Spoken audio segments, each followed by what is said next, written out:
দাদি কাজ করতে গিয়ে ভুলবশত তার হাত থেকে একটি প্লেট পড়ে ভেঙে যায়। এটি দেখে তার মালিক ভীষণ রেগে যায় এবং দাদিকে বকাঝকা করতে থাকে। রাগের মাথায় মালিক দাদিকে ঘাড় ধাক্কা দিয়ে বাড়ি থেকে বের করে দেয়।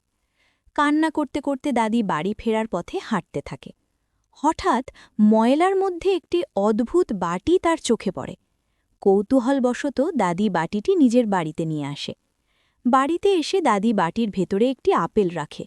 মুহূর্তের মধ্যে বাটি আপেলে ভরে যায়। অবাক হয়ে দাদি একটি টাকার নোট রাখে, আর সঙ্গে সঙ্গে বাটি টাকায় পূর্ণ হয়ে যায়। দাদি সেই টাকা দিয়ে নতুন পোশাক কেনে এবং অসহায় মানুষদের সাহায্য করতে শুরু করে।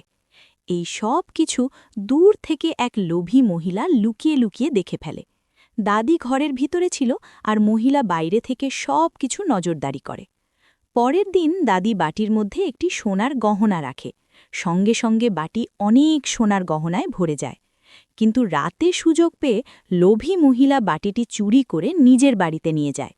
সে বাটির মধ্যে একটি সোনার গহনা রাখে, কিন্তু মুহূর্তেই সেটি পুড়ে ছাই হয়ে যায়। এরপর বাটির ভেতর থেকে বের হতে থাকে হাজার হাজার মাকড়সা। মহিলা চিৎকার করতে করতে পালাতে থাকে। এদিকে দাদি ঘরে চুপচাপ বসে থাকে। তার মুখে হতাশা ও কৌতূহলের মিশ্রণ। তবুও কেউ দাদির গল্পে লাইক বা সাবস্ক্রাইব করেনি।